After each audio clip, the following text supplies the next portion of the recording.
भाजप वैद्यकीय आघाडीतर्फे प्रत्येक मंगळवारी देवेंद्र फडणवीस यांच्या कार्यालयात आरोग्य शिबिराचे आयोजन करण्यात येते। या मंगळवारी सुद्धा येथे शिबिराचे आयोजन करण्यात आले होते।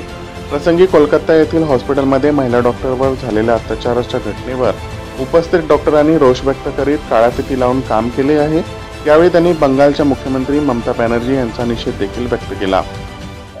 आज विशेष आयोजन याकरता आम्ही केलेलं आहे कारण आज देशभरामध्ये एक आक्रोश आहे।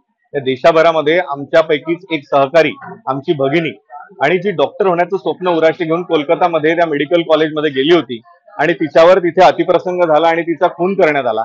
आणि या घटनेची दखल ममता बॅनर्जी ज्या स्वतः एक महिला उपमुख्यमंत्री आहे आणि त्या घेत नाही आहे। त्या गुन्हेगारांना एक 24 ते 48 तास लुटून गेले तरी आतापर्यंत अटक ते करू शकलेली नाहीये। त्याची साधी FIR दर्ज केलेली नाहीये, त्याचा तपास सुरू केलेला नाहीये आणि अशा या महिला मुख्यमंत्रीचा आम्ही तीव्र शब्दात निषेध करण्याकरता आज सगळे डॉक्टर काळ्या फीत घालून आम्ही इथे कार्य करतोय आणि भाजप वैद्यकीय आघाडी याच्या माध्यमातून आम्ही सगळ्या पूर्ण भारतवासियांना आश्वस्त देतो की याच्यावर जोपर्यंत ऍक्शन घेणार नाही तोपर्यंत आमचं एज्युटेशन आम्ही सुरू ठेवू। सुमनताई वासनिक कॉलेज ऑफ नर्सिंग मधून नर्सिंग शिक्षण घेत आहे आणि मी पण एक मेडिकल स्टुडंट आहे। तर मला पण असं वाटतं की कोणाच्याच मुलीसोबत असं व्हायला नको।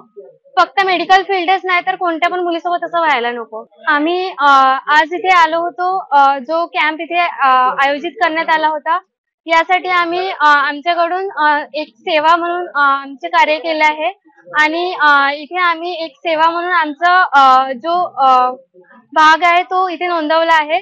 तर आम्ही या सर्व गोष्टींचा पण निषेध करतो आणि या सर्व गोष्टी चुकीच्या आणि या आपल्या त्यांच्या राज्यातच नाही तर आपल्या पण राज्यात या व्हायला नको।